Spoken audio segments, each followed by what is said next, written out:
नमस्कार। आप सभी को आजादी के अमृत महोत्सव और गुजरात दिवस की बहुत बहुत शुभकामनाएं। कनाडा में भारतीय संस्कृति और भारतीय मूल्यों को जीवंत रखने में ओंटारियो स्थित सनातन मंदिर कल्चरल सेंटर की भूमिका से हम सब परिचित हैं। आप अपने इन प्रयासों में कितना सफल हुए हैं, आपने किस तरह अपनी एक सकारात्मक छाप छोड़ी है, अपनी कनाडा यात्राओं में मैंने ये अनुभव किया है। 2015 के अनुभव कनाडा में भारतीय मूल के लोगों के उस स्नेह और प्यार का वो यादगार संस्मरण कभी भी हम भूल नहीं सकते हैं। मैं सनातन मंदिर कल्चरल सेंटर को इस अभिनव प्रयास से जुड़े आप सभी लोगों को बहुत बहुत बधाई देता हूं। सनातन मंदिर में सरदार वल्लभ भाई पटेल की ये प्रतिमा न केवल हमारे सांस्कृतिक मूल्यों को मजबूती देगी, बल्कि दोनों देशों के संबंधों की प्रतीक भी बनेगी। साथियों, एक भारतीय दुनिया में कहीं भी रहे, कितनी ही पीढ़ियों तक रहे, उसकी भारतीयता, उसकी भारत के प्रति निष्ठा लेश मात्र भी कम नहीं होती। वो भारतीय जिस देश में रहता है, पूरी लगन और ईमानदारी से उस देश की भी सेवा करता है। जो लोकतांत्रिक मूल्य, जो कर्तव्यों का एहसास उसके पुरखे भारत से ले गए होते हैं, वो उसके दिल के कोने में हमेशा जीवंत रहते हैं। ऐसा इसलिए क्योंकि भारत एक राष्ट्र होने के साथ ही एक महान परंपरा है,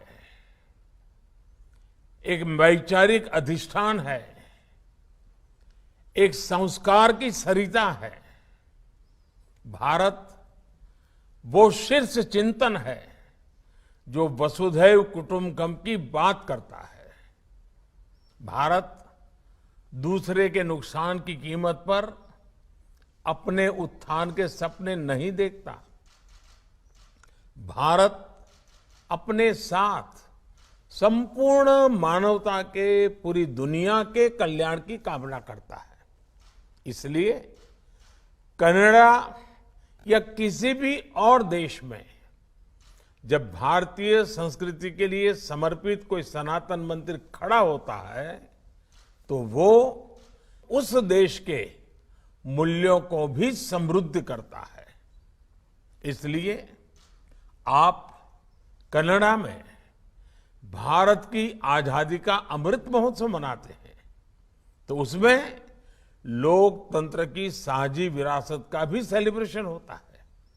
और इसलिए मैं मानता हूं, भारत की आजादी के अमृत महोत्सव का ये सेलिब्रेशन कनाडा के लोगों को भी भारत को और नजदीक से देखने, समझने का अवसर देगा। साथियों, अमृत महोत्सव से जुड़ा आयोजन, सनातन मंदिर कल्चरल सेंटर का स्थल और सरदार पटेल की प्रतिमा, ये अपने आप में भारत का एक बृहद चित्र है। आजादी की लड़ाई में हमारे स्वतंत्रता सेनानियों ने क्या सपने देखे थे, कैसे आजाद देश के लिए संघर्ष किया था। एक ऐसा भारत जो आधुनिक हो, एक ऐसा भारत जो प्रगतिशील हो, और साथ ही एक ऐसा भारत जो अपने विचारों से, अपने चिंतन से, अपने दर्शन से, अपनी जड़ों से जुड़ा हो।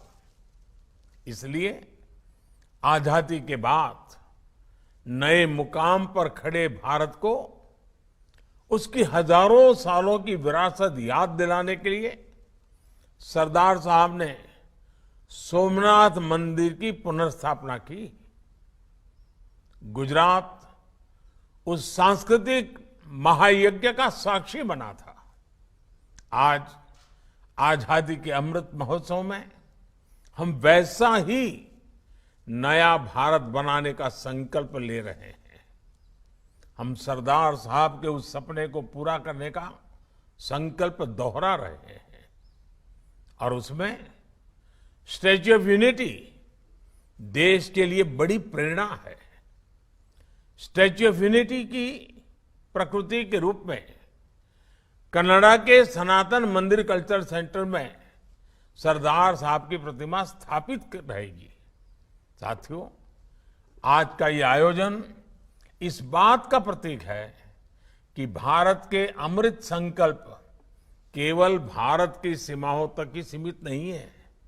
ये संकल्प विश्व भर में फैल रहे हैं, पूरे विश्व को जोड़ रहे हैं।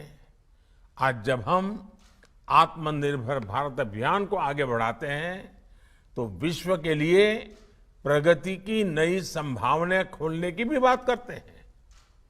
आज जब हम योग के प्रसार के लिए प्रयास करते हैं तो विश्व के हर व्यक्ति के लिए सर्वे संतु निरामया की कामना करते हैं।